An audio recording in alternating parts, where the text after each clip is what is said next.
Braves and baseball fans, it's time to take a trip from coast to coast across Major League Baseball. There it goes, a long drive. If it stays fair, home run. One strike away. Sandy into his windup. Here's the pitch. Swung on and missed a perfect game. Fly ball deep left center. Grissom on the run. Yes! Yes! Yes! The Atlanta Braves have given you a championship.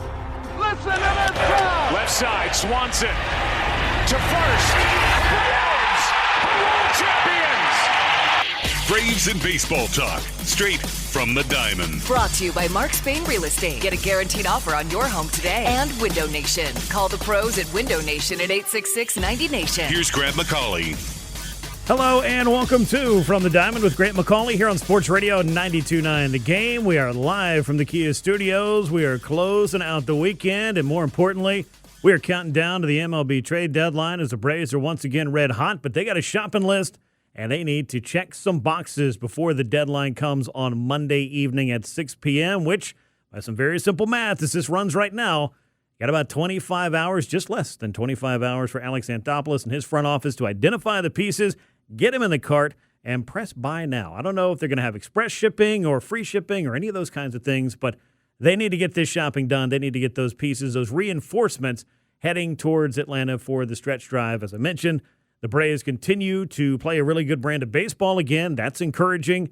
Wasn't what we were talking about last month at all, but July has seen this team, by hook or by crook, with a lot of gritty wins, a lot of one-run games, find its way back to a little bit more of what it was over the first couple of months for sure. And we've also seen this lead in the National League East continue to grow wider and wider because the Phillies, who were red hot when the Braves weren't so hot, well, now the Phillies are ice cold and the Braves are figuring some things out. So it's all adding up in some good ways for the Atlanta Braves right now, but I cannot stress enough how important it is for the Braves, this trade deadline, maybe more than any in recent memory, to make some moves that will be able to make a tangible difference, that will be needed to make a tangible difference over the final 2 months, plus the postseason, which the Braves are in line for.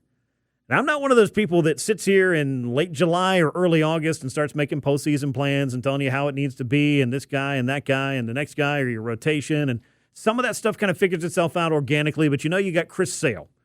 And when you've got a rotation fronted by Chris Sale, and you're sitting in first place, and you got a couple of months to go, still got to play the baseball that is in front of you to get there, but you feel pretty good about your chances. But after Chris Sale is where the questions start, and they began in the offseason when the Braves did not go out and get the frontline starter that Alex Anthopoulos himself said to the media on multiple occasions he would like to add to the staff.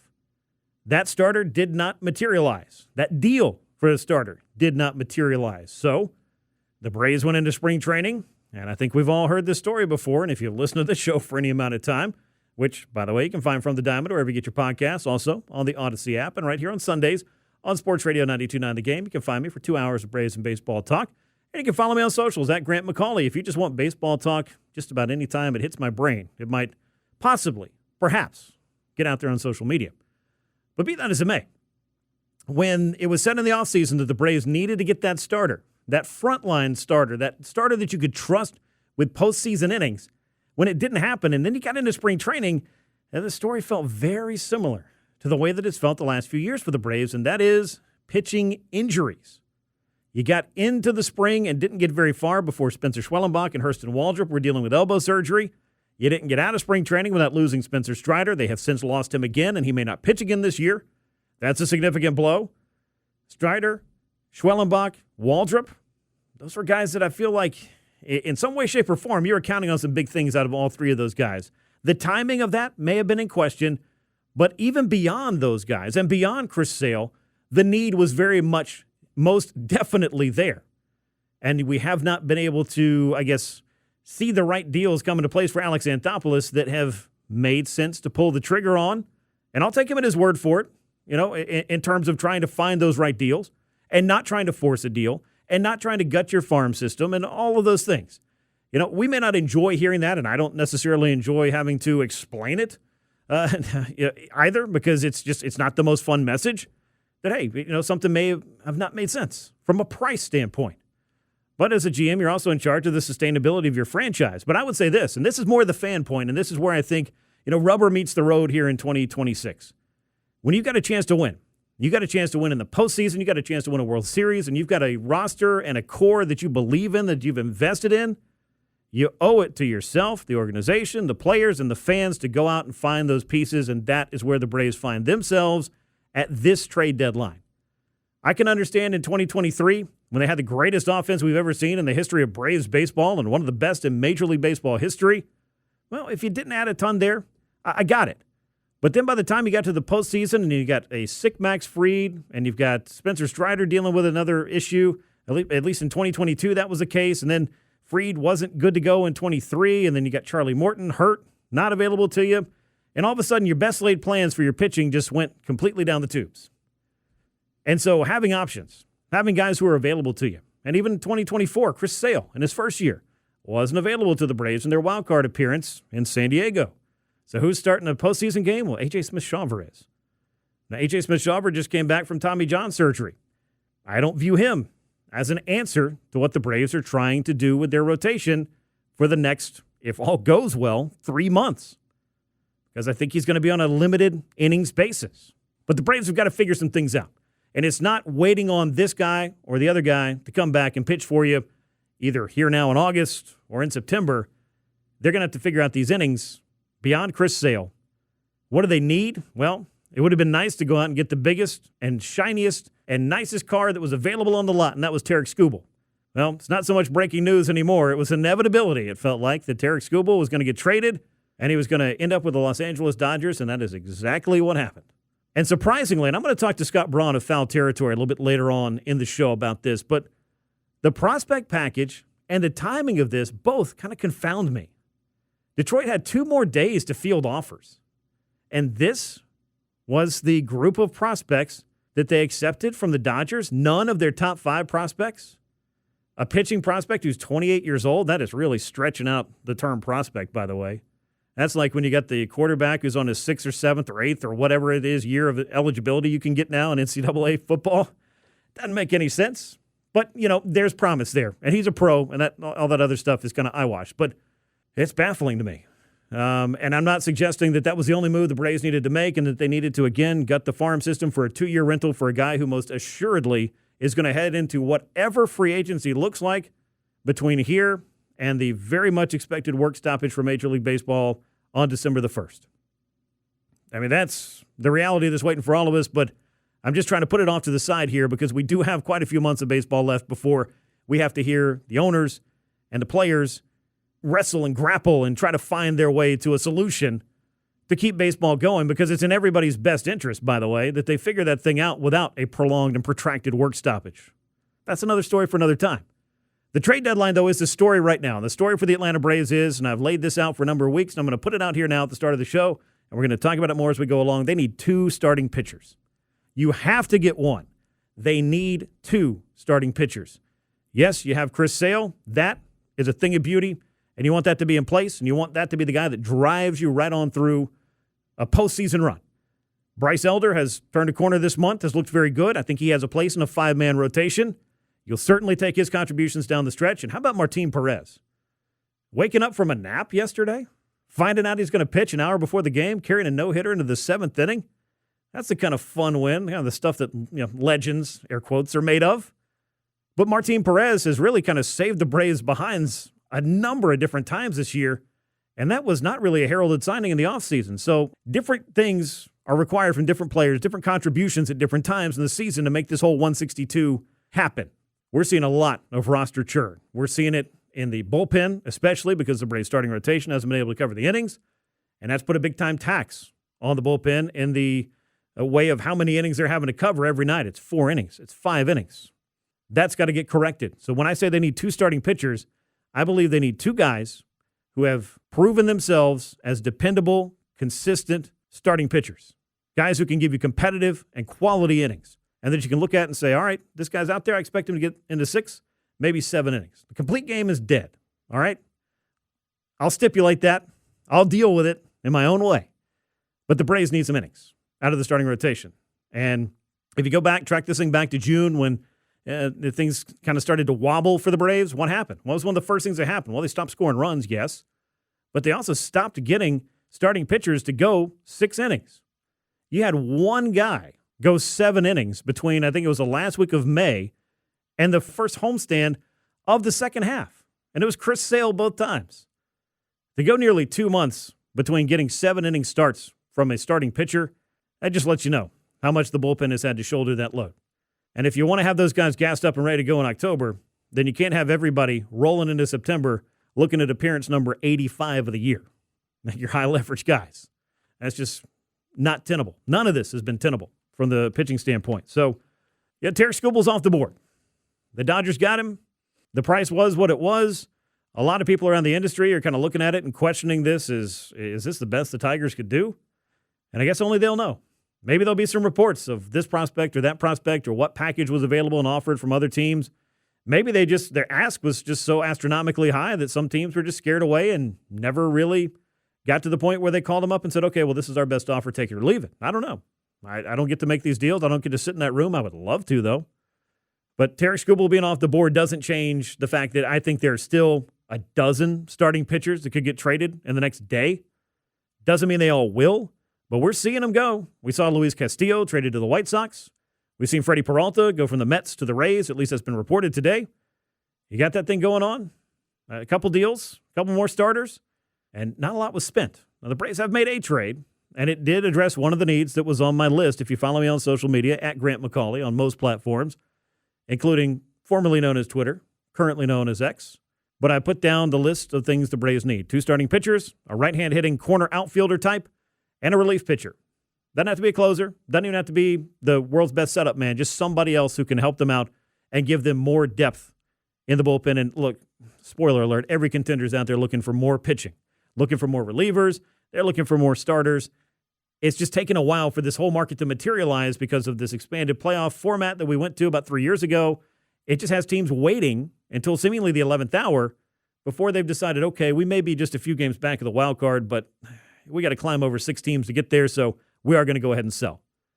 I believe it was the Tigers 2.5 games out of a wild card, if I'm not mistaken, but they have been playing a pretty poor brand of baseball, and I think they just kind of had to cash in their chip on Tarik Skubal, and they decided to do it.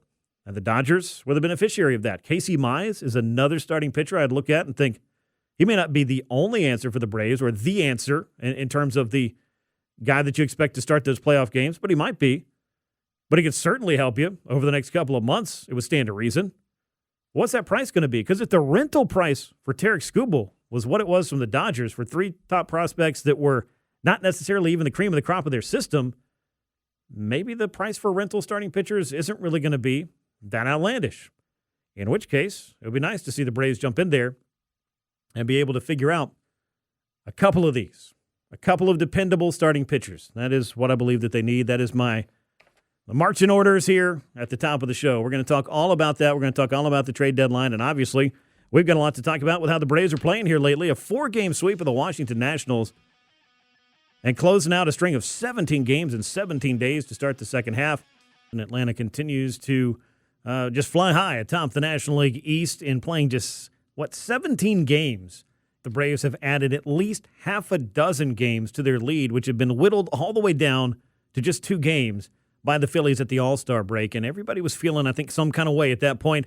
And everybody was staring at the trade deadline counter, which had a lot more time on it back then, thinking, and the Braves survive in first place until the trade deadline. And the answer is not only have they been surviving, they have been thriving. The Braves have lost just 1 series in the second half compared to the Phillies, who had dropped, I believe, 10 out of their first 14 games in the second half. And what that did was add half a dozen games to the Braves' lead there to flesh it out as of Sunday's win. And the Phillies and Orioles were a little bit delayed by some weather, but the Braves are sitting on an 8.5-game lead after the 4-game sweep of Washington was completed. So some things have been going right on the field, and a lot of things have been going right for the Braves here in the month of July that were not so much going so well in the month of June. Some of those things include the offense returning to form. It includes Drake Baldwin looking like Drake Baldwin again. Ronald Acuña Jr. being back out on the field. But the trade deadline is obviously dominate the conversation on this show. The Braves have picked up Lane Thomas and Bailey Falter from the Kansas City Royals. Now, Lane Thomas is a name that you probably know pretty well. He was with the Nationals for quite some time. Has also been over in the American League here lately.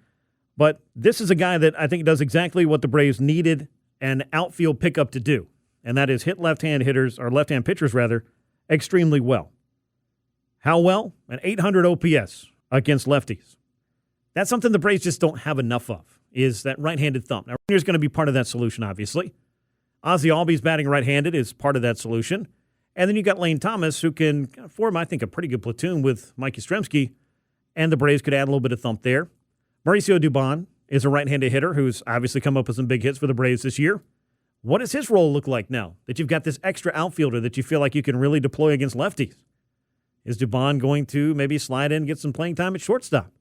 Is that house going to get pretty crowded because Ha-Seong Kim was activated from his rehab assignment, and the Braves are still going to make some decisions about what exactly the playing time looks like there, because Jim Jarvis has played a pretty good brand of baseball and it kind of been an unsung hero for the Braves over the past month or so. I mean, there's just a lot of moving parts right now for Alex Anthopoulos and company to figure this whole thing out. I mean, it's going to be fascinating to see what the Braves roster is going to be looking like as we move through the trade deadline. And we'll get into this roster crunch a little bit later because, as I mentioned, Kim's coming back. Sean Murphy's on his way back. He's hitting pretty well in AAA Gwinnett on his rehab assignment. That's encouraging. Does that mean you're going to carry 3 catchers? I have no idea. Who is the roster move when you bring Lane Thomas back? Are there some redundancies here, whether that's with Jorge Mateo or with Eli White? I mean, Dominic Smith, is his job safe? The way he's been hitting lately, I would tend to think yes. But I don't know. There have been a lot of different, ebbs and flows, as there always are in a 162. And some difficult decisions, I think, may lay ahead. But they do know upgrades are necessary. And upgrades in the form of Lane Thomas and Bailey Falter, who we'll see. I mean, Falter is a guy that's got some big league experience, but has been hit kind of hard.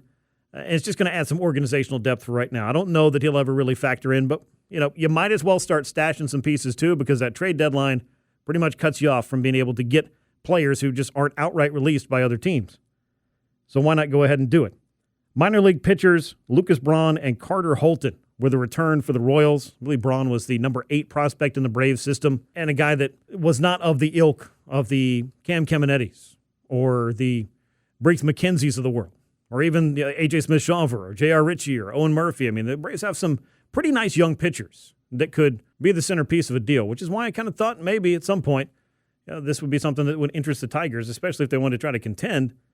Maybe go get one of those arms that was been in AAA that could possibly help you out down the stretch. And maybe those arms will still be in play for a bigger move if the Braves decide to make one of those. They've certainly got the arms, and they've all of a sudden got a better farm system in terms of offensive players that could be of interest to other teams as well. But how about the team? I mean, everybody understands what the job is day to day. Job's to go win a baseball game. But they also understand kind of what this time of year represents. So we got to talk to Walt Weiss a lot this week. And I want to hear from the Braves manager, who talked a little bit about the overall outlook for him and I guess for the team as the trade deadline approaches. A week and a half, 2 weeks ago, where I was in front of the club and I mentioned this. As I talk a lot about the challenges of a major league season. They come in many forms. There's distraction, there's pressure, there's injuries, all these things, schedule. There's a lot of distractions, a lot of challenges.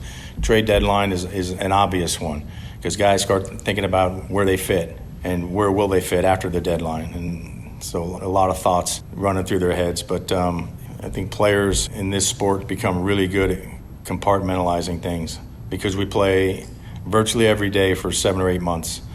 So you learn to turn the page and stay in the moment. And I think that's what these guys will do. And especially, it's a lot easier when you're winning games, right? If you're out of it, it's a lot tougher to keep them focused on the task at hand. But the fact that, we're in first place, we're fighting for something, I think that trumps everything else. I'm not saying they don't have these thoughts when they put their head on the pillow at night about where they stand. But I try to be very honest with these guys about where they do stand. If there's any question, I like to have those conversations. And there's been some difficult conversations. There'll probably be, and there'll be, not probably, there'll definitely be some more, in the near future here. So, but you try to stay honest. And I think when you have those conversations, guys leave your office in a pretty good place, whether they agree with you or not. So But it's certainly a distraction if you let it, this trade deadline thing. But the fact that we're in first place and we're fighting for some big things, I think helps a lot. Yeah, I certainly do too, and it is an interesting time, to live through it from the managerial standpoint. Yeah, there's a lot of conversations Walt's going to have with different guys who may lose their spot on the roster, and of course to welcome some new pieces in. That's all part of, I guess, the circle of life of a Major League Baseball player, if you will. But when it comes to some of the guys who are the star players, the guys who are on a multi-year contract, the guys who you look at and say, all right, that's a core player here, guys that are locked in. But for the guy that made the club out of spring training, or maybe has had some highs and lows, and maybe he's on that one-year deal, and maybe hadn't played great for the last 3 or 4 weeks, or been squeezed out of some playing time, you have to kind of start looking around and doing the math in that clubhouse. It's just an interesting thing. I hadn't really thought about it that way, but obviously these guys are human. I don't know if anybody's mentioned that recently. They're not robots. You don't get to program them. If you did, I'm sure they would, like to choose a little bit more of the good stuff than the struggles. But that's just kind of the life cycle of an athlete. As you look at what Walt Weiss is talking about there, though, I do think there are a lot of different distractions that can come along in the Major League season. He did a very nice job of laying a lot of those out. And maybe that's kind of what it takes to get through that 162 is you start to realize really about this time every year. Maybe it was in June, actually, for the Braves, that it's a long season. And a lot of things have to go right, and a lot of different guys have to contribute to make those things go right. And we started to see this spinning back in the right direction for the Braves in July in the form of all these one-run games. And why are one-run games important? Well, I'll tell you why. Because it shows the fight in a club to be able to win those close games. And that's something that we've been pointing to and saying, okay, it's great if you go out there and win 8-1 or 8-2 or 8-3 or 10-1 or 14-0, whatever it is. But you're not going to be able to do that every single night. So how do you gut out and figure out the way to, close those tough games, tight games out, protect those leads, and turn them into wins?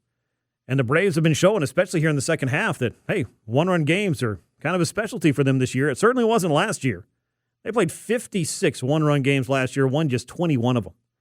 Braves have played 34 one-run games this year, and they're 18 and 16 now in one-run games. So winning the close ones can be a huge difference in where you are in the standings and how big that lead can be for you, even if you're a first-place team like the Braves are. So Walt Weiss talked a little bit about the value of winning these close games here in bunches here of late. It's a pretty big thing for the club and for the confidence overall of the 26 men in that clubhouse. Yeah, I think it serves you well in the long run. I'd rather win by 5 or 6 every night, quite frankly. But I think having to make a big play in a tight spot, having to take a big at bat in a tight spot and make a big pitch, those things serve you well in the long run. Having to deal with those pressure-filled moments, even in the regular season, I think goes a long way towards setting you up for October.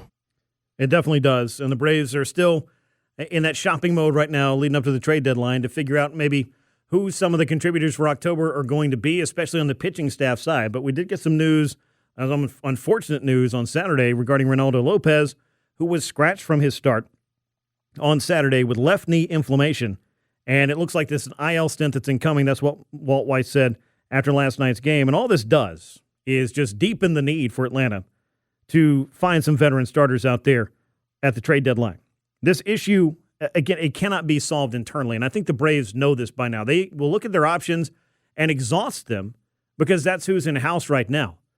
But I think everybody can recognize that the Braves are at a critical place, where they need those reinforcements, and they need that deal or those deals to get done in order to help them cover the innings and set up this entire pitching staff. Because when you solve that starting rotation in those innings, I promise you, it will have an effect on the bullpen that will make it just that much better. And we got to give a shout out, I think, to Martin Perez for what he did, because not only was it the news that, hey, Reynaldo Lopez is not going to be able to go tonight, but then the Braves had to scramble around and figure out, okay, well, who is going to start for us tonight? And Walt Weiss talked about the different discussions they had. Okay, well, could we piece together the bullpen game? Man, that'd be really tough, but could Martin maybe give us a chunk of innings here or there? And Walt basically said, all right, we approached Martin. He said, I got it. I'll start. I'll do it. They woke him up from a nap, according to the reports from my colleagues over at Truist Park last night. Woke him up from a nap about an hour before the game. I find that to be fascinating. They were looking for him. They found him. He thought, well, if people are out there yelling my name an hour before a game, am I getting traded? Not sure. Well, no, you weren't getting traded. You're just getting sent out there to warm up and get ready. And all he did was carry a no-hitter into the 7th inning. Pretty impressive stuff. And Martin Perez has been really a godsend for the Braves to at least fill out their rotation. And Bryce Elder has had some peaks and valleys this year. I would say he's been better than not, though he went through a really rough stretch. And Martin Perez has been the other one. And pretty much every other spot, again, behind Chris Sale, has been questionable at some point or another. Reynaldo Lopez now, I don't know how severe this knee injury thing is. How long is he going to miss? But I know it's going to mean he's getting shut down for a couple of weeks. And if you shut a pitcher down for a couple of weeks and he's not throwing at all, how long does it take to ramp a pitcher back up? Well, it takes several weeks. You do the math. It's August, folks. We got like 8 weeks left. You start missing a chunk of time in late July, early August, it's not a foregone conclusion you're going to be able to get back by the time September rolls around or by the time the playoffs roll around. And even so, I don't think that the Braves have solved all these questions yet the way they would like to for who's going to be throwing some meaningful innings down the stretch. I think Grant Holmes has been a useful contributor as well, but between Reynaldo Lopez and Grant Holmes and whoever they've been kind of rotating in, there's been a lot of five and dive. And that's where I say, again, if you're able to solve this, get these starters in there, not one but two would be ideal, that the Braves bullpen is going to benefit as much or more than the Braves rotation stands to benefit because it's a symbiotic relationship. You know, they kind of work together. But for as bad as that Lopez news is, you have to throw that on top of the fact that Hurston Waldrop, who about a couple of weeks ago was taken out of his most recent AAA start and is continuing to be evaluated or explore his options, was the way that it was put to me when I asked about him a few days ago. That does not sound great. If you're exploring options and getting second opinions, it typically means that you've gotten some news that you don't like and you'd like to hear somebody else give you some better news. So you do the math. We don't have an official update on him, but an elbow surgery already this year and diminished velocity in that last start. Doesn't sound like Hurston Waldrop is going to be pitching again for the Braves in 2026, and that just puts his list or his name on the list for the Braves of guys that they just cannot count on or are not going to be options down the stretch, and just heightens again the need to go out and get some starting pitching help. We're going to keep this trade deadline conversation going. I'm going to be joined by Scott Braun of Foul Territory. He's going to, I guess, help us dissect the Tarik Skubal trade. We got to talk about that one, and then kind of talk about what the pitching market looks like after that and what the Braves need to do. Scott Braun joins me next on From the Diamond with Grant McAuley right here on Sports Radio 92.9 The Game and the Odyssey app. Welcome back in to From the Diamond with Grant McAuley here on Sports Radio 92.9 The Game, live from the Kia Studios on a Sunday night. Wrap the weekend for the Atlanta Braves, and of course we continue to count down to the Major League Baseball trade deadline. With that in mind, I'm going to jump right into it. We've already had a blockbuster move, Tarik Skubal to the Dodgers, and here to help me talk about the trade deadline and maybe all the things to come on A Foul Territory. Well, Scott, I appreciate you making some time for me. The trade deadline is, of course, circled in red on just about everybody's baseball calendar every single year. We got a lot to get into as it stands right now, but I have to ask you before we get started, how much do you look forward to this time of year? This is one of my favorite times of the year, Grant. I just think that when it comes to transactions, baseball really does it well. I mean, the offseason plays out. I don't like every move happening in 2-3 days like some other sports do. I like a slow drip, a slow burn to lead up to that big trade or signing. The speculation is cool, and it's part of what we do on Foul Territory every day. And then for me, the day itself, we usually do our show 1 to 3. We're going to go through and past the trade deadline. You have to do that these days because there's so many very last-minute deals. I'm talking like minutes, if not seconds, that trades are sent in to the league, and then you don't hear about them until sometimes 15, 20, 30 minutes after the deadline has passed. So I'm looking forward to basically doing a live show for like 5-6 hours on YouTube on Monday. So as you can tell, very excited. Yes, very, very excited, man. And you guys, of course, do a great job of breaking it down league-wide. We'll talk a little bit more about what the Braves could be focused on or what they need to do, and there are some very obvious needs there, but we can't waste any time talking about the move everybody was waiting for. It has already happened. Tarik Skubal heading to the Los Angeles Dodgers for a package of prospects, maybe not the biggest and best package of prospects, nonetheless. The Dodgers able to get the Tigers to send their ace, the 2-time Cy Young Award winner, over to Los Angeles. I don't think anybody's surprised that he was traded, as the Tigers have been fading and falling out of it, and free agency for Skubal is on the horizon. I also don't think anybody's necessarily surprised the Dodgers are the team to come away with yet another jewel for their crown in their search for 3 straight World Series titles and what is basically a continual embarrassment of riches on their roster and, in this case, in their rotation. Scott, how do you unpack Tarik Skubal to the LA Dodgers? Yeah, this is about as favored as a team can be heading into October, unless a million up or something else changes, right? I mean, the Dodgers have a rotation that looks as good as I've ever seen. Skubal, Yamamoto, Ohtani, if he gets himself back on a big league mound, which I expect him to do. They will be able to slow play that. He's not in a Cy Young race anymore. There's no individual accomplishments for him to look at. It's just make sure that your arm is good to go for October. So that's 3. And then there's Blake Snell and Tyler Glasnow, who could be a game 1 starter for just about any other team in baseball. So it is truly an embarrassment of riches. The Dodgers have been able to create a powerhouse. It does require prospects to get someone like Tarik Skubal. So props to a team that continuously finishes towards the top every year, and they're able to replenish. Replenishing means fleecing people in trades, teams in trades, right, which they have done very often over the past decade. It also means taking advantage of your position in the draft. They have done that very often. The 3 players that they gave up, 2 of them were 11th round picks, I believe, and then one of them was a 3rd round pick. We're not talking about the Dodgers getting top 10 picks because they don't get them. We're not even talking about 1st round picks in this particular case. We're also not talking about any of their top 5 prospects. The first guy on that list is Zaire Hope. He's number 6 rated by Baseball America, Grant, and the other 2 are much further down the line. So props to them for pulling this off. But the real storyline here is, where the heck is the rest of the league and what happened? It's very weird. It's extremely strange that that was the return given up by the Dodgers. I thought it was going to cost more. And for me, either way you slice this, it gets to conspiracy theory status. One side of the coin. Why did the Dodgers take this deal and not others that were thrown their way? We don't know what those other offers were yet. We might never know what they are. But if other offers come out and they appear to be better from industry standards, that's going to be weird. I don't think that's the case. The conspiracy theory to me that stands out is, where were other teams with their offers? It doesn't seem like any team, quote unquote, beat the Dodgers offer. And I don't think the Dodgers offer was anything crazy. Some years you look at a player in a trade or a signing and go, well, you know, the industry values this player differently than what the public perception is. Don't get it twisted on Tarik Skubal. The entire industry thinks he's a stud and he can win a World Series for you. I use the example of 2023. Tarik Skubal is better than the 23 Jordan Montgomery. Montgomery was the prize of that trade deadline. The team that got him, the Rangers, won the World Series. Yeah. One of the teams that's finished runner-up was the Arizona Diamondbacks, and it's maybe the biggest regret in their GM's career, Mike Kazin, that he wasn't able to make the prospect package offer that would have landed him, because it could have landed the Diamondbacks a World Series title. So to sum this up, Grant, Dodgers keep dominating. They are such a heavy favorite, but it is very confusing to me that the rest of Major League Baseball was sitting on the sidelines with packages that could have kept up with what the Dodgers offered for Tarik Skubal. Conspiracy theory level weird to me that other teams did not think that Tarik Skubal was good enough to help them get a much higher percentage chance of winning a World Series and slaying a team like the Dodgers.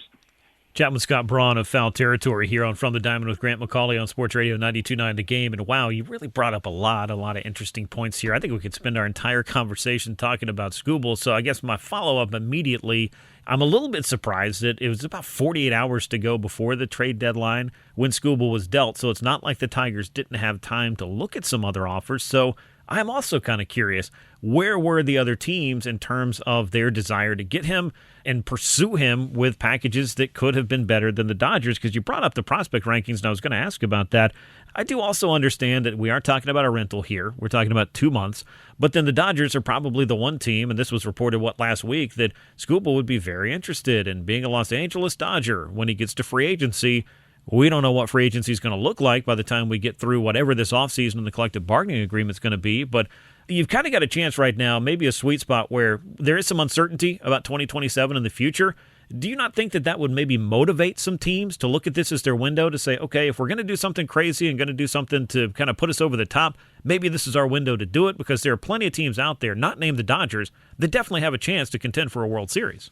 100,000%, Grant. And I'll pick on 2 teams, but there are plenty of others we can make a case for in this regard. The Brewers are having an awesome year after last year leading all of baseball in wins. What did they do last year at the deadline? Not much. Yeah. This year, the heat is on. And, hey, they might prove us wrong and make a number of deals that make us go, oh, wow, the Brewers still made themselves much stronger. But this looked like the one that would make them the strongest in Tarik Skubal, and they easily could have beaten the prospect package that the Dodgers gave up. The Brewers have a very strong farm system. It is a top 3 consensus farm system across the board. You could make a case for the Rays too, right? The Rays picking a time to strike would have been now. They certainly could use the rotation help. They have a really solid rotation, but there's a lot of injury risk in it. Shane McClanahan just went back on the injured list. Rasmussen has a lot of injury past. And Griffin Jax, converted reliever, so you worry that he will fade down the stretch. The Rays have a really good team. This is a team that could go to the World Series on the American League side, and if they had Skubal, I think that would have made the difference. So that's just 2 of many. I mean, of course, we'll get into the Braves at some point and why they didn't push more chips in to get someone like Tarik Skubal. They've needed a starter since the beginning of last offseason of that ilk, and they haven't figured that out. So that's why it's weird to me, Grant. And we did a show right before I started talking with you. We've done a couple shows today, and one of the comments, there's thousands of fans chiming in while we're on live, and one of the comments from a fan was like, bad take, you guys don't understand. Skubal wanted to be a Dodger, so that's why he ends up there. I'm like, that's not how trades work, buddy. He goes to where he gets traded. He didn't have a no-trade clause, and even if you think you're going to re-sign him, I don't think that was a factor in this case. Scott, I made a list of about a dozen pitchers that I thought could be moving by the trade deadline, starting pitchers, that is. Then Sonny Gray and Joe Ryan, I immediately had to mark off my list because the Red Sox and Twins decided either they weren't interested in losing, in Boston's case, or ready to go for it in the Central, like Minnesota is. And it takes even longer for teams, I think, to decide when and if they want to sell or what the circumstances are before they finally throw in the towel because of the expanded playoffs. I think that's going to bottleneck the market. Where do you land on what the expanded playoffs has done to this time of year for teams trying to decide if they're on the bubble, whether to go for it, whether to sell, and the decision in between, which has to be kind of agonizing for at least 6 or 8 teams? Well, let's look at what the Red Sox were able to do in the month of July. I think it was like 21 wins, and they had the epic winning streak that they were able to put together. If you put that on a number of other teams in baseball, then they're right in the thick of things. So there's only like 5 teams that you feel like you look at and say they're totally out of it. You know what the funny thing is, Grant? The Detroit Tigers, as of Sunday afternoon, are 2.5 games out of a playoff position. 2.5. And before Tarik Skubal was just dealt, they could have rolled out a playoff rotation that included, of course, Skubal, who was a top 3 pitcher in the sport. Casey Mize is having a really nice year when he's been on the mound. Framber Valdez is up and down, but he knows how to pitch in playoff games. Troy Melton, I think, is one of the most exciting young starters in the sport. They could have rolled out one of the best rotations in baseball in October. At some point, you just have to decide, though, hey, I'm 5 games under 500. I know I'm close to playoff range, but I have to make a decision at this point. So it does make it much more difficult. There are literally teams that are watching their last few games heading into the deadline and deciding what they want to do. That's just the nature of a sport that has a ridiculous amount of parity right now in the regular season. Again, I get it. There's one team that's just operating at another level to a weird extent, but the rest of baseball has so much parity that it creates a lot of, I would say, backup when it comes to trying to see trades roll out. In the past, you'd see trades happen a little bit sooner than right up against like 24 hours until the trade deadline. I'm talking about the quantity, right? Last year, I believe it was 36 trades on deadline day itself, which makes for an awesome deadline day. But it's not as spread out as it used to be since there's so much parity in the sport. That's just what's going on right now. Let's talk about the Braves for a minute. They did trade for Lane Thomas of the Kansas City Royals to add to their outfield depth. That's not a big trade, but I think a necessary trade for the Braves. As you mentioned already, the biggest need for this team and anybody that's watched it, despite being in first place, despite having a very good year, is starting pitching. Everything after Chris Sale has basically been a question from day one of spring training on because there was nobody added in the offseason. And even if some of those pursuits maybe ended up not pitching so great this year, it still doesn't take away from the fact that the Braves need starting pitching. What do you see fitting in Atlanta, and what kind of deals should they be looking for? I know a lot of people give me the feedback of, well, you got to go Tarik Skubal or bust. Well, if that was the metric here, then I guess it's bust. But there are a lot of really good pitchers not named Tarik Skubal. I happen to think the Braves need at least 2 of those to fortify this rotation. What do you say? Totally same page. When it comes to the starting pitching, I know we scratched off Sonny Gray and Joe Ryan from your list. There is a ton of starting pitching available. So for Atlanta, they're very capable of racking up 2 of those starters. I also do think there's still one name who could make close to the impact that Skubal could in the postseason. according to some reporters out there, there is a chance he gets dealt, but it's going to command a much larger package than what Tarik Skubal commanded, and that's Hunter Green, because he's under team control through 2029. If I'm the Braves, I would definitely look into someone like him. I don't know if the Reds will do it, and I don't know if the Braves have the prospect package that they're looking for. I know Atlanta sometimes values their guys higher than the industry does, and that actually has worked out well for Atlanta, where the industry sometimes overvalues prospects in the Dodgers system or in the Yankees system. This Skubal trade is looking like the Yu Darvish trade with the Rangers, and the prize of that one was Willie Calhoun. Look up how all of those prospects plus him worked out not well. So anyway, getting back to Atlanta's case, Casey Mize from the Tigers, Foster Griffin from the Nationals. Kevin Gausman, I know, has been up and down this year, but he's pitched in big moments. Same with Shane Bieber, who had a bad last start, but he said the ball was slippery for him. The start before that, he was great. Emerson Hancock for the Mariners has looked pretty strong this year, and I know George Kirby is potentially available. Jose Soriano and Reed Detmers are both controllable starters that are potentially on the block. From the Angels, Robbie Ray, I think, could pitch well for this team. Even Clay Holmes, who's coming back, and Freddie Peralta, two guys from the Mets, might be a little more difficult to trade within the division. But see what I'm doing here. I'm coming up with many names. And then if one of those names is more top end and the second one is maybe along the lines of like a Dustin May with the Cardinals, who might eat innings for you and not necessarily start a playoff game for you. Brady Singer, same point there.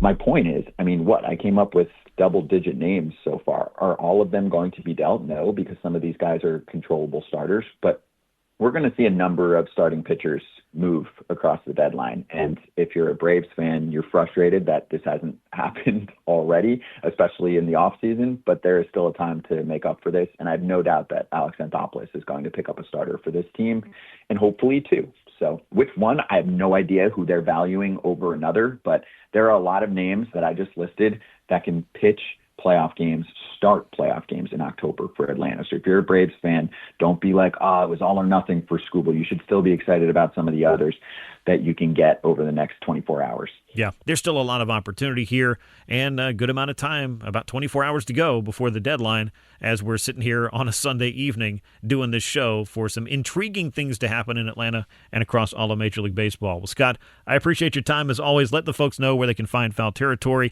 and how they can follow the show and all the great work you guys are doing. Appreciate it, Grant. Yeah, we have shows for every team too, which usually has a territory on the back of it. So Hammer Territory in Atlanta, I know you hop on there, they hop on with you. And then for Foul Territory, the national show, I think the trade deadline coverage is what you need to hear about. 1:00 Eastern time. Anyone can watch it on YouTube. Many of the top insiders in the sport checking in with us, as well as people that are connected with teams, beat writers connected with teams. Prospect returns, I think that's a big part of the mix here too. And we work with Baseball America, so people like JJ Cooper to talk about what your team received or what your team gave up. We'll do that for 5+ hours tomorrow, Monday afternoon. So we hope you join us, and thanks, Grant. I appreciate it. I always love coming on. Well, thank you as always, and I'm sure we will be catching up soon. He's Scott Braun of Foul Territory. When we come back, we'll turn our attention back to the 2026 Braves and maybe talk about some of the roster tinkering that Alex Anthopoulos could be doing as we count down to the trade deadline on Monday. All that and more comes your way next on From the Diamond with Grant McAuley, right here on Sports Radio 92.9 The Game. I love baseball. Now back to more Grant McAuley and From the Diamond. Brought to you by Mark Spain Real Estate. Get a guaranteed offer on your home today. And Window Nation. Call the pros at Window Nation at 866-90Nation. Sports Radio 92.9 The Game. Welcome back in to From the Diamond with Grant McAuley here on Sports Radio 92.9 The Game as we continue from the Kia Studios. Closing out our weekend, Braves have wrapped up their business with the Washington Nationals to the tune of a 4-game sweep. You don't get those too often. Always nice when you can sweep a series. Even nicer when you can sweep a 4-gamer. And the Braves finished it out on Sunday. 4-2 was the final score. J.R. Ritchie pressed into action, was able to give the Braves 4 innings. Bullpen took care of the rest, giving up nothing over the final 5. And a 4-2 win in the books. Matt Olson, his 31st home run of the year. One of the highlights for the Braves on this day. And Matt Olson, we got to talk about him for a second before we jump back into the trade deadline and talk a little bit about some pitching things going on for the Braves. Matt Olson's on just another heater right now. He's homered in 3 consecutive games. His 30th came on Saturday. That gives him 5 seasons of 30-plus homers. And it always felt like more to me. So I went back and looked at Matt Olson, his career numbers. He's got 3 more 29-homer seasons. So if you do it on the average, well, it's starting to feel a lot like the Fred McGriff every year of the 90s, or from the late 80s to the mid-90s anyway. You could just mark Fred McGriff down for 30 and 100. Matt Olson's starting to look a lot like that, folks. It's just a model of consistency. Not only is he out there playing every single day and helping you out on defense, well, he's also quite the slugger and has been able to put together another 30-homer season. He's on pace for 45 of those this year. If you're counting those at home, it'd be his second season with more than 40 homers. Of course, he set the Braves record in 2023, so another 40-plus homer season would certainly be a nice thing for Matt Olson and for the Braves offense for that matter. But a consistent power hitter and a guy who just continues to do it for the Braves in the middle of the order. And as we've talked about with the Braves, their lineup construction, they're very left-hand heavy. So making this trade to go get Lane Thomas, to have a platoon partner, to have somebody that can hit some lefty mix in and make this lineup a little bit better, that's a good first step, a good first move for the Braves, but many more moves need to occur. As I got to talking to Scott Braun of Foul Territory, and if you missed that, you can find From the Diamond wherever you get your podcast. You can also catch the replay on the Odyssey app.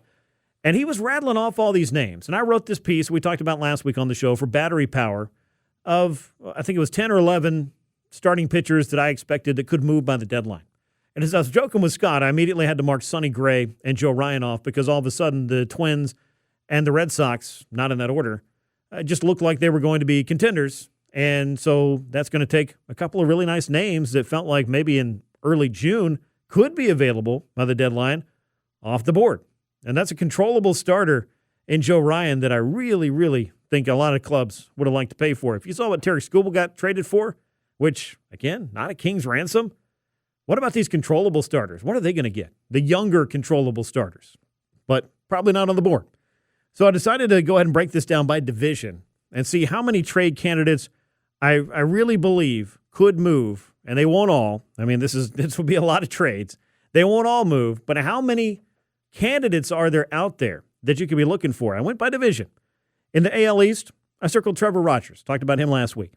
In Toronto, Kevin Gausman and Shane Bieber, a couple of veterans. In the AL Central, Kansas City Royals, got Michael Wacha, got Seth Lugo. You look at Detroit, they still have Casey Mize. Then you look out in the AL West, Reed Detmers and Jose Soriano. We talked about Reed Detmers a lot last week. I saw something over the weekend that I'd never seen before, and that was an announcement that the Angels were scratching Soriano from his start because of the impending trade deadline. I just have never seen an official announcement of why we're scratching this guy, because I guess they want to make sure that whatever his next start is, whether it's in an Angels uniform or somewhere else, can come exactly when the team wants it to. Be that as it may, that's the Angels. Maybe they're starting to change their tune a little bit with John Mozeliak running that place. We'll see.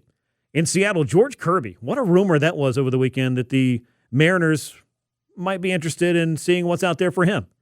Emerson Hancock is another starting pitcher that I think they could move. And they've still got just an embarrassment of riches of great starting pitching in Seattle. And they already traded Luis Castillo away to the Chicago White Sox. Now, the interesting one, and Ken Rosenthal pointed this out, the Texas Rangers have not been playing much like a team that was in first place coming out of the All-Star break. They've lost 2 out of 3 to the Braves. They also have been getting beaten up over the past couple of weeks. Would they put a couple of their veterans on the block? And these are expensive veterans, by the way. This is when, you need a car and you see that kind of high-end, that luxury vehicle that's in your price range because it's got a little bit of mileage on it, and you start talking yourself into it. Like, I don't need this particular European SUV, but maybe I'll look into it a little bit more than I should. I should probably be looking for something a little bit younger, a lot more mileage ahead of it. The responsible thing. I'm going to leave the car analogy right there because Jacob deGrom, I can tell you, is a high-performance sports car at his best. He's still a pretty serviceable big league starter, and the name's certainly attractive, but he'd be due about $10 million for the rest of this year and $37 million next year. So if the Rangers want to trade Jacob deGrom, they're going to have to kick in some money on that. Probably a lesser amount for Nathan Eovaldi, but $9 million he's due this year, $24 million he's due in 2027. DeGrom also has a $37 million mutual option that I can promise you will not be a mutual thing for any team for the year 2028. But those are a couple of names that over the next 24 hours could be available. Now let's go over to the National League side. In New York, Freddie Peralta has already been traded. He's heading down to the Tampa Bay Rays. But Clay Holmes, on his way back on a rehab assignment right now, was looking good earlier this season. Would contenders be interested in him? I think so. Washington, of course, Foster Griffin. There's a lot of talk about that. And how about Luis Garcia, the slugging infielder for the Nationals, traded to the New York Yankees in exchange for 4 prospects. And if you're kind of saying, oh, the Yankees' big move is Luis Garcia, well, let me tell you why it's a big deal. Because as far as, I believe, slugging percentage in all of baseball, the names ahead of him, I believe, are Yordan Alvarez and Aaron Judge. Luis Garcia has put up some pretty big numbers this year, so that could be an interesting move for the New York Yankees. It will certainly inject some power into a lineup that needs it. Putting that aside, Miami, I got to say Sandy Alcantara. I don't know that they're going to deal him. Obviously, they've got some control of him still. Could they extend him? Yes. Will they extend him? Probably not. Are we really just going to play in this game every single year? And Alcantara not looking like the same guy numbers-wise that he was before the arm surgery, but he's still got great stuff. And I think he's still an upgrade to just about any rotation he would join. That's the kind of arm that's going to be intriguing. What would the cost be? The Marlins, though, are in the middle of the wild card race. So would they risk, and this is really where I'm starting to question myself and my sanity, would the Marlins risk a wild card run? Probably. But I don't know for sure. We'll see how that all plays out. Now, the National League Central gets interesting in the Cincinnati Reds rotation because Hunter Green has been rumored to be available. That is an all-star level, top-of-the-rotation type arm with multiple years of control. That's fascinating. He has dealt with some injuries, but that would be a considerable upgrade to anybody's rotation. I talked about this on social media, but Andrew Abbott is a guy that I'd be interested in if he was available. Just one of those guys that I think could be a solid middle-of-the-rotation starter and that you might be able to sort some things out for him. Brady Singer also on that Red staff could be a guy that's out there and could move before the deadline. And then there's Dustin May in St. Louis. The Cardinals have also been in the wild card race, so I don't know if they'll necessarily be throwing pieces off the side of the boat just yet, but we'll see how they decide to approach this final push in the final 24 hours. And then you got Robbie Ray and to a much lesser extent Logan Webb, who I just don't think is on the market with the San Francisco Giants. And I talked about Michael Soroka a week ago. He's on the injured list, probably wouldn't be back for at least another week, maybe 2. So would that be somebody that could move on a 1-year deal? We're talking about rentals here. You can continue to contend and maybe do some buying and some selling at the same time, but that's a really difficult, line to walk or balance to keep as a GM.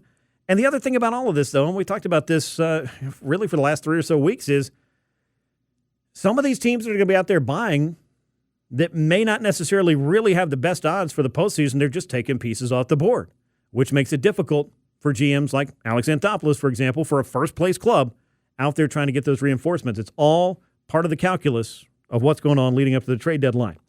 Now let's stick a pin on the trade deadline for a moment and talk a little bit about something going on with the Braves and the pitching department, and something I've been asked about seemingly every week is what's going on with Spencer Schwellenbach. And now, this is not a conversation that's meant to tell you that, okay, well, you should just get excited because Spencer Schwellenbach's going to be back and the Braves don't need to make a trade. I cannot stress enough.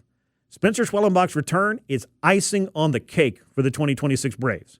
That may not be the way the team looks at it necessarily. They'd love to see if he could make an impact, and maybe he does. But I think, objectively speaking, it shouldn't change anything about how you're approaching the trade deadline. It's a good problem to have if Spencer Schwellenbach comes back and is ready to shove, as the kids would say. Let's hear from Spencer Schwellenbach, who updated us on his return from Florida, where he'd begun really ramping up his throwing, what he's doing in Atlanta, and how he's feeling. This was his conversation with reporters at Truist Park on Friday. Threw 4 bullpens down there, and then wanted to come back up here, throw a few in front of the coaches, and got family day on Sunday, so that's a good time there too. So it's still kind of on track for your potential to return maybe in September or something? I mean, that's the hope. A few bullpens left. If everything still feels well, then face some hitters and then build up. How good does it feel to at least be at this point? I mean, that's that anxious point. I'm sure there's, after more than a year, just pretty exciting. Yeah, it feels really good. I know the last time I got to bullpens, I couldn't throw above 90 miles an hour. So just being where I'm at now, feeling good, it's really nice. How would you kind of size that up now as far as velocity, intensity, all those things? Yeah, every bullpen's been above that so far. Some lighter, some heavier, just depending on the day. Yeah. But yeah, I've gotten over that threshold and still feeling good. When you said the last time you were throwing bullpens, you couldn't get over 90. Was that earlier this year? No, that was in the offseason before I had to shut down. So even before that pain, you might have been wondering if something was wrong? Yeah, well, I threw a bullpen that week before that, and was like, I just can't do it anymore. So that's kind of how that came about. Well, I mean, it's at some point in time this year, I think you were kind of wondering if you could pitch this year. So now, is it kind of you're confident you'll pitch this? Is that a good way to say it? I mean, I sure hope so. I mean, This last 13 months has been a whirlwind, and kind of understand that anything could happen. But my mind's in a good spot, so that's kind of all that matters. And that's Spencer Schwellenbach, just kind of giving that update of where he is right now in his throwing program. And look, there are a lot of boxes to be checked still. He has not faced hitters. He has not ramped up and used his full allotment of pitches at max effort off the mound to, really get into a competitive game situation. And obviously a rehab assignment is down the line as well. And it would be a lengthy one if the Braves are going to bring him back in a starter's role. But that you heard it from the horse's mouth. We asked Walt Weiss about it, having talked to Spencer Schwellenbach.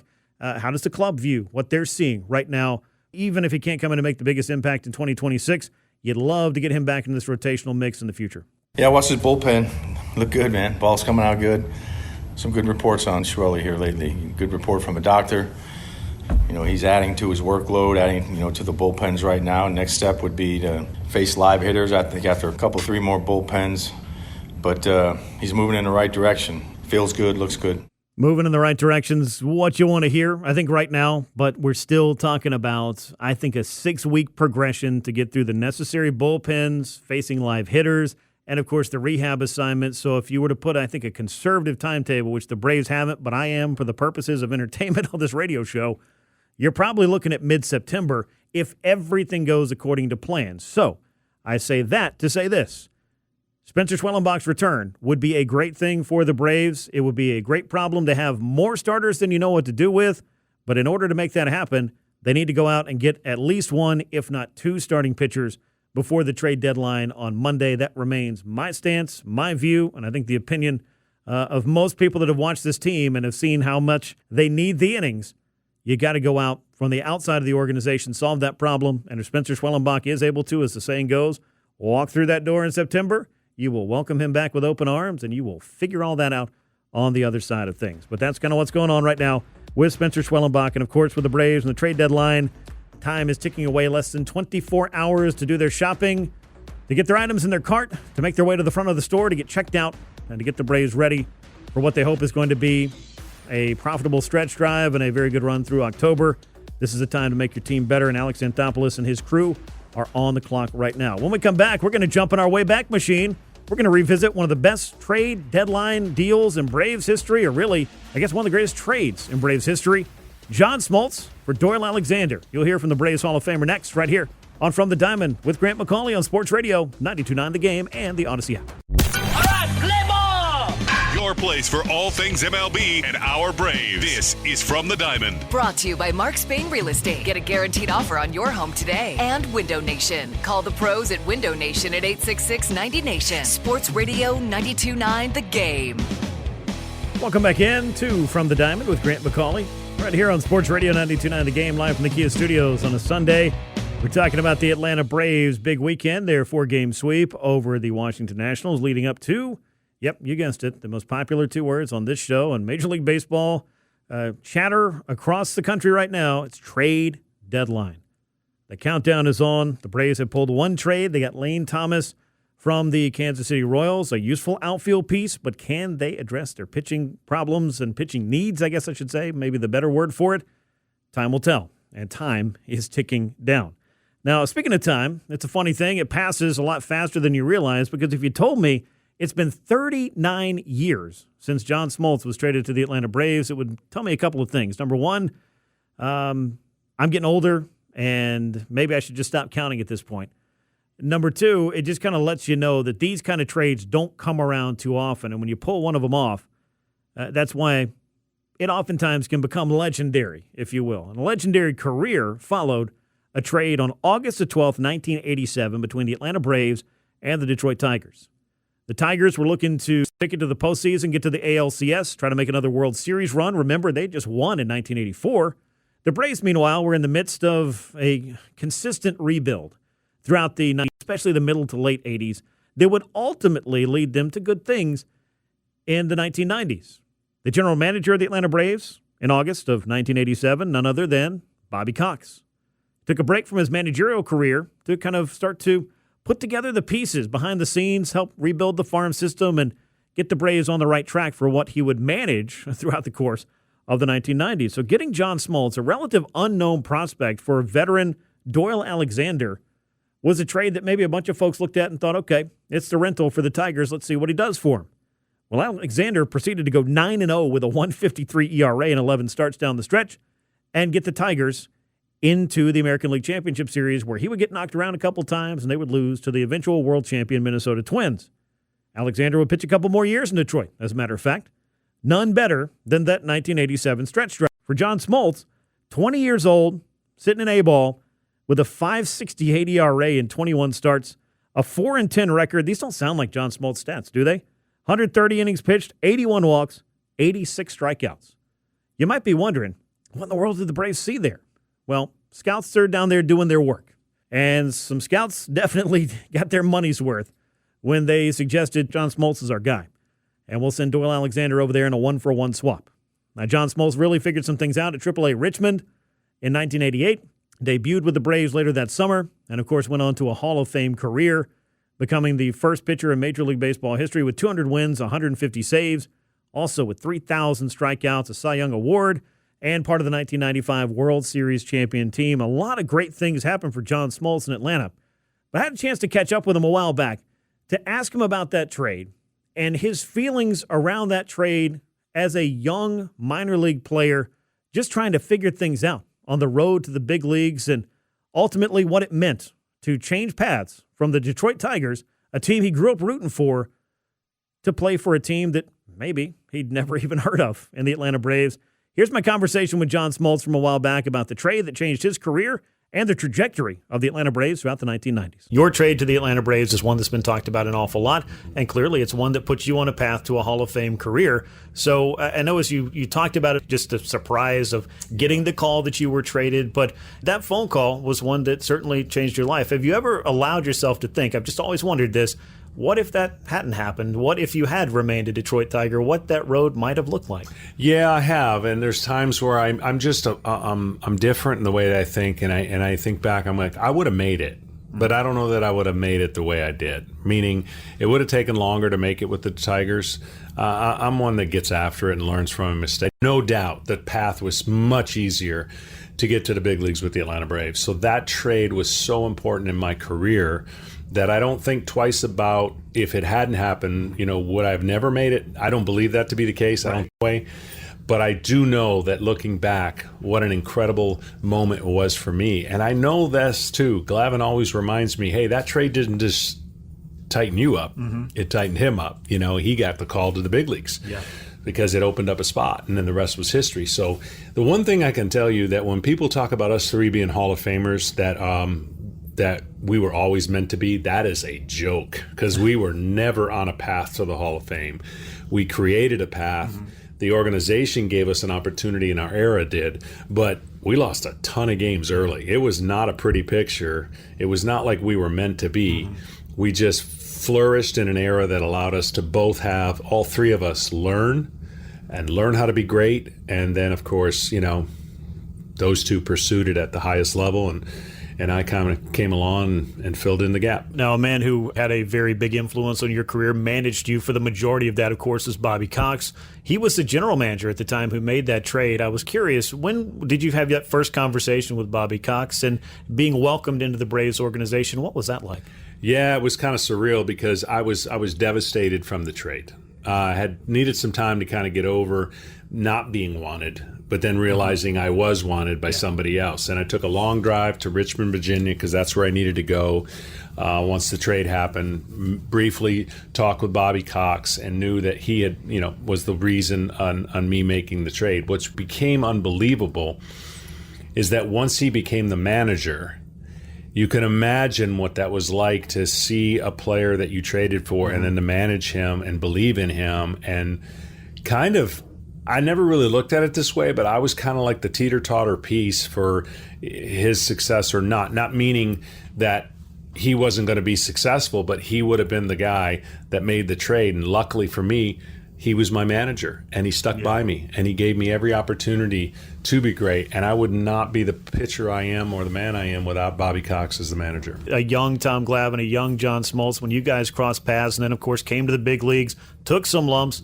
obviously had a lot of success in the 1990s. What has it been like to form that friendship, that bond that's lasted for decades? Yeah, we grew up kind of the same area, not necessarily the region, but he grew up middle class, kind of with parents similar to mine, and had some of the blue-collar kind of work ethics that I admired, and I think that's where we kind of gelled with each other, and how we went about it was in different ways. I had different style pitching than he did, but he taught me a lot of how to kind of gut it out and hide your emotions. Don't show it. I was a very show my emotions type guy, and he taught me things indirectly, as did Greg Maddux, and we bonded because our personalities didn't allow us to be worried about who the guy was going to be, like who's the ace. Yeah. And I think that could have been very fragile if we all wanted to be that guy. Like, certainly for me, I would have been let down a lot because seeing what they did.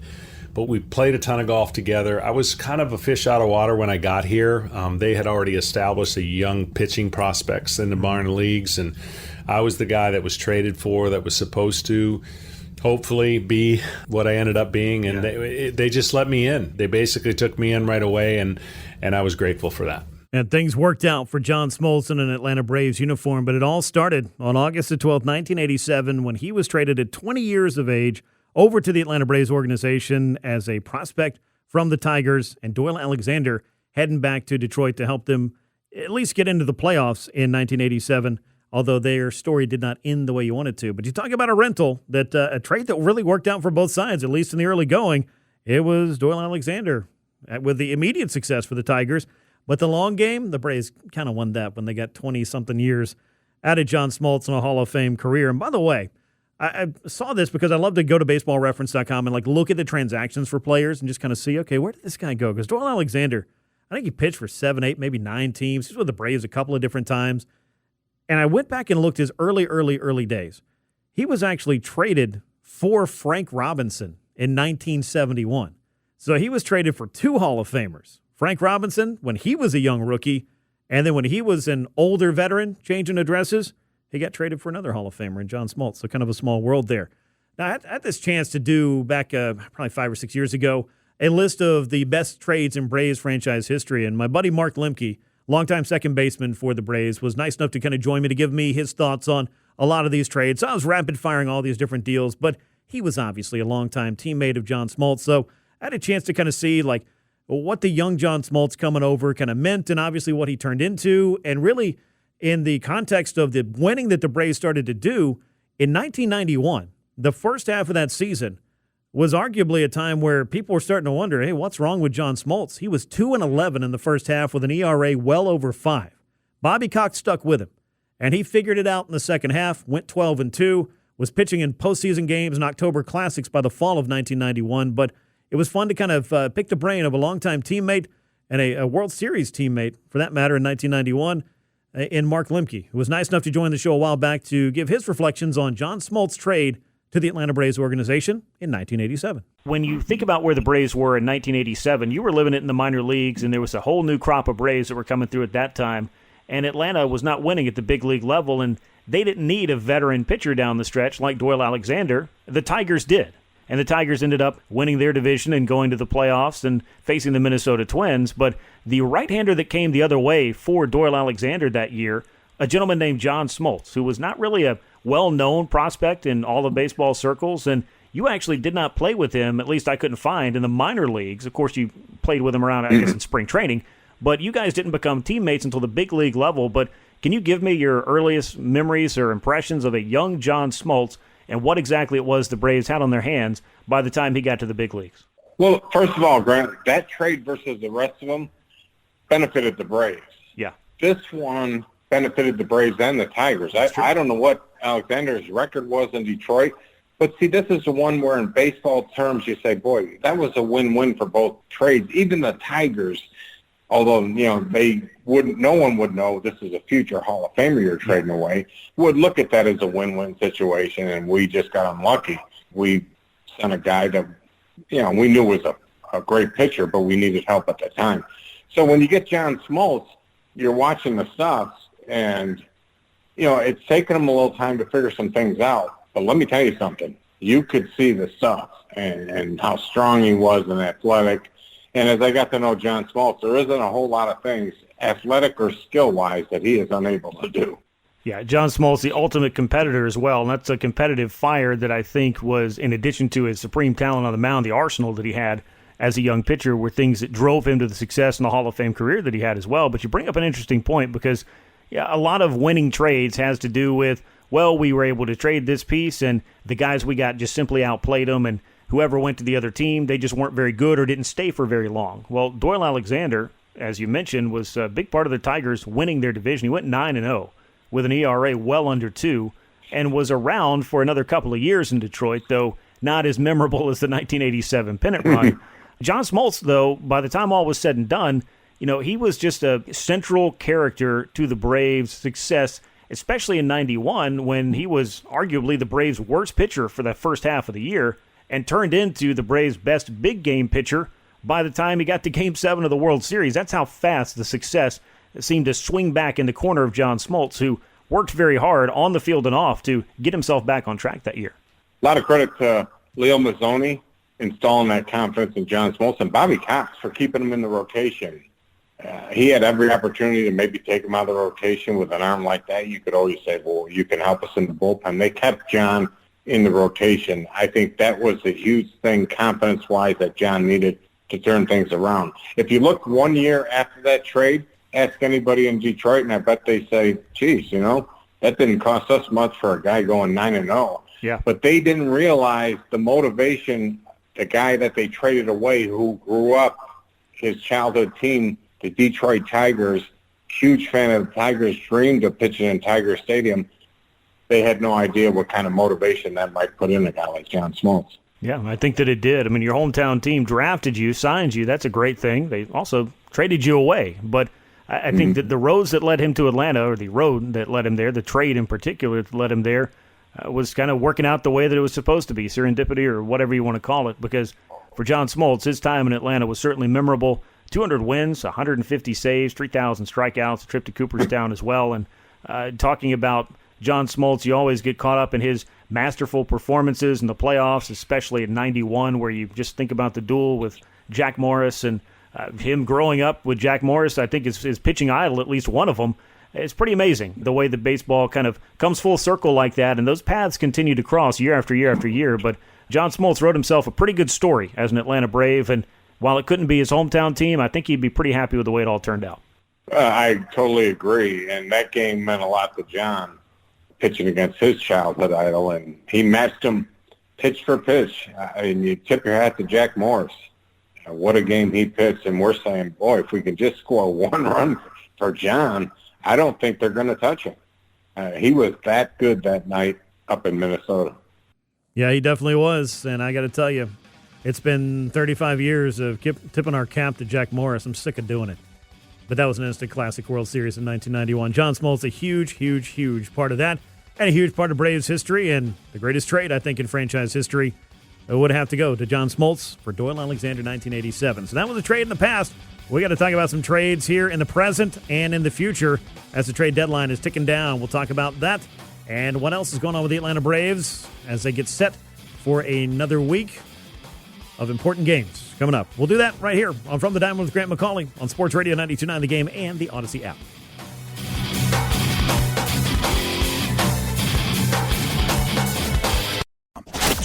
Baseball, talking Braves and beyond. Baseball with From the Diamond. Brought to you by Mark Spain Real Estate. Get a guaranteed offer on your home today. And Window Nation. Call the pros at Window Nation at 866-90Nation. Sports Radio 92.9 The Game.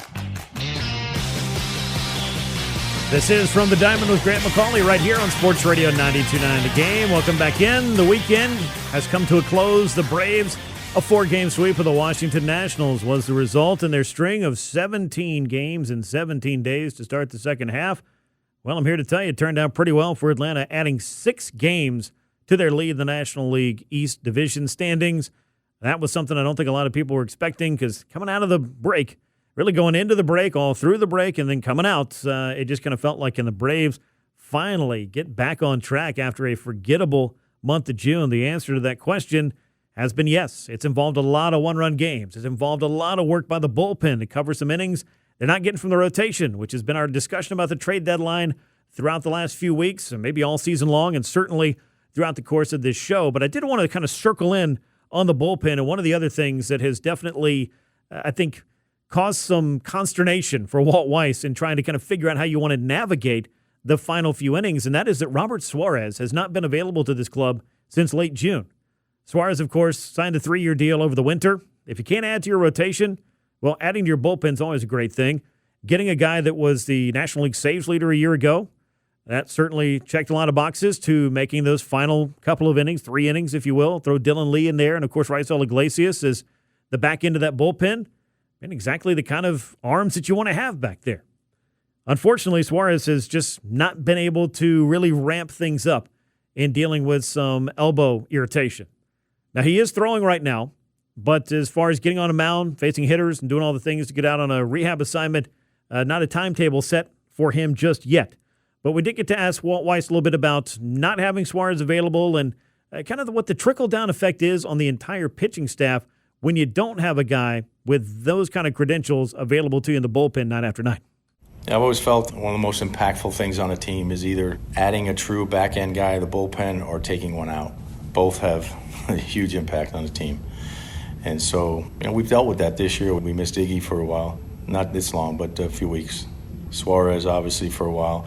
When Kinley was really part of that, the back end of that bullpen, throwing the ball really well, he was out for a while. So we've had to deal with it quite a bit. And other guys have stepped up. The bullpen has been one of our most consistent strengths throughout the year, even though the personnel has changed at times. We've had some starters out there, covering us. It's been ever evolving, but the guys have all pitched well. So, getting him back, obviously, like I said, would be very impactful. But, really, really like the way our bullpen is throwing the ball. And it's like I said, it's that balancing act of trying to win games every night and then still trying to keep these guys upright to the finish line. It's a bit of a chess match there. But, when we're set up to win games, we're going to go for the win. There's other times where even in a tie game, I can't go for it, just because the repercussions of not winning that game would be too big. So it's that balancing act of the bullpen, but I think our guys have handled all that really well this year. I would agree with him. And look, they're not all going to be perfect. They're not all going to be scoreless appearances. And as we've talked about time and time again, the more times that bullpen door swings open and another guy and another guy and another guy comes in there, it increases the chances that one of them's just not going to have it that night. It's just kind of how it works. That's the calculus of managing a bullpen, is also trying to, as Walt Weiss said, not a better way to put it, keep them upright throughout the season so that when you get to October, you're set up to utilize that bullpen, because we saw what a message you can send with your bullpen and what kind of role they can play in 2021. Because the Braves, it wasn't built on the strength of the rotation. Yes, you had a couple of really good starts, 3 really good starters when you got going, because you had Max Fried and you had Charlie Morton and you had Ian Anderson doing his thing. But by the time the Braves got to the 2021 World Series, you had Charlie Morton with a broken leg, you had Max Fried, and you had Ian Anderson, and you were trying to figure out how in the world to get through the rest of those games, and your bullpen was a big reason why the Braves won the World Series that year. So there is some calculus that goes into it. Getting Robert Suarez back will certainly help out that group and give them, a dependable arm back and a guy that was signed to throw some big innings for them. So the absence of Robert Suarez, not ideal, but hopefully he's going to be kind of ramping things up over the coming weeks and be able to get back on the mound for the Braves. It's taken longer than I think they anticipated it to, but they also didn't want to rush it and make it worse and have him land on the IL again and then potentially not have the time to ramp back up and be a factor again this season. So patience, I guess, is the approach with this. Now, as far as what the Braves have going on with their roster, not only making decisions about trades and bringing some pieces in, but they've got some pieces that are coming back that I think are going to make for some interesting calculus. And here's what I mean by that. Atlanta's activating Ha-Seong Kim from his rehab assignment. We discussed that a little bit earlier in the show. That was the news that came out, I believe, after Saturday's game. It's going to be fascinating to see what kind of run he's going to get at shortstop, because Walt Weiss has already said, he's been on record as this, Jim Jarvis has played pretty well here. So the question is, and we posed it to Walt Weiss, where exactly does Ha-Seong Kim fit in the shortstop picture? And here's what the Atlanta manager had to say about that. There'll be some conversation about that. But, right now, Jarvis has handled himself really well, particularly on the defensive side. So it's always good to have more options, right? And that shortstop position has changed a lot this year. I mean, we started out, it was Dubon, then it was Mateo, it was Kim, it's Jarvis. So there's been a lot of change at that position based on injuries, based on performance, and all kinds of things. So we'll see what happens moving forward. But right now, Jarvis is playing well. And you can hear that, there's a confidence in the way Jarvis has played that he's earned this opportunity he's getting right now. But you start to do the math here on this roster with bringing Lane Thomas in, for example. Now that you have that right-hand hitting outfielder, does Mauricio Dubon really need to start in left field anymore? Because the Braves have had that outfield need. That's why he went from shortstop to the outfield. You were missing Ronald Acuña Jr. for an extended period of time, and the Braves were trying to figure that out. And now Dubon is free to move around a little bit, maybe give some guys a day off here and there. I mean, he's going to need a day off. I think he got one of those this weekend, but not very many days off for Mauricio Dubon for that matter. But he played a really good shortstop as well. So if he's going to factor into the infield a little bit more, and you've got Jim Jarvis, where exactly Ha-Seong Kim is going to fit and how much rope there is here or how much leeway there is for Kim to get at bats, like when does he get them? Because I don't think you want to just take Jim Jarvis out and install Ha-Seong Kim for a number of weeks like you did earlier this summer and just risk upsetting the apple cart, if you will, or undoing a good thing. Then again, you signed Ha-Seong Kim to a $20 million contract, but as we tick down to the final couple of months, a lot of that money's already a sunk cost. So if you did have to move in a different direction, as much as you don't like it, it's a little bit more palatable at this point because the time is what it is. Now, how did Ha-Seong Kim do on his rehab assignment? 13 games with Gwinnett. He batted just 200, an OPS of 610, 3 runs knocked in, no homers. He walked 8 times, struck out 9 times. So there was some on base, but just not a lot else. And it's nothing special, but was this enough of a reset for him to find himself at the plate down the stretch is really the question. Because, again, I don't think he's going to get an unlimited amount of at-bats to figure this thing out on the other side because the Braves now are in the business of needing to win baseball games at a high rate. What they've done over the past, 17 games of the second half has afforded them a little bit more of a pad on the Philadelphia Phillies, one that wasn't there when you rolled into the All-Star break, leading by just 2 games. So I don't know if that buys them any more time. I wouldn't think it would really change too much about that. But there are going to be some roster decisions for the Braves to make, not the least of which is how they bring Ha-Seong Kim back in and how much opportunity he gets to carve out a role if he can. The other roster decisions to be made, Lane Thomas, obviously, coming over from Kansas City. What's the corresponding move to that? And then you got Sean Murphy coming back in the next week or so. So you've got a roster crunch. And any trades that you make, you're going to bring in more players. So it could be quite a busy week of shuffling on this 26-man roster. And so we're going to see exactly how that all plays out as Alex Anthopoulos and company look to, make the deals that they can make, I think, to fortify this rotation, to fortify this roster, and just everything that you can do to take a first-place team and make it that much better in line for an October run. Now, something that we knew could make the Braves better is the return of Ronald Acuña Jr. He's starting to show that power stroke again. We're seeing the home runs. And this is going to set up Atlanta for success because your lineup becomes that much deeper. Now, I kind of am of the school of thought Ronald Acuña Jr. is your leadoff man, and you just kind of leave it that way. But the Braves have also gotten some good results from Drake Baldwin at the top of the order, so they're going to kind of alternate these guys, especially when there's a left-hander on the mound. Because when there's a left-handed starter, and you've got that run that you've got Drake Baldwin, and you got Matt Olson, and you got Michael Harris in the middle of the order, you need at least one right-hand hitter to, if an opposing manager wants to go after Baldwin and Olson in particular, and Harris for that matter, you've at least got to go through Ronald Acuña Jr. to get that done.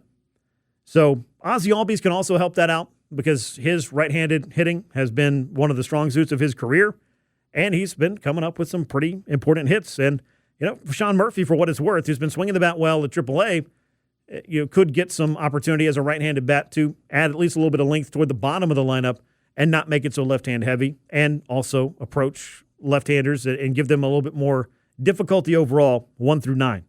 Well, let's hear a little bit more from Walt Weiss, one more, about what Ronald Acuña Jr.'s impact on this lineup could be. He's a game changer, adding him to that lineup, especially, we're very left-handed, especially top half. Being able to throw a right-handed bat in the middle of those lefties like we can, I think it changes everything. You look at that lineup, especially the top half, it's pretty daunting for an opposing pitcher.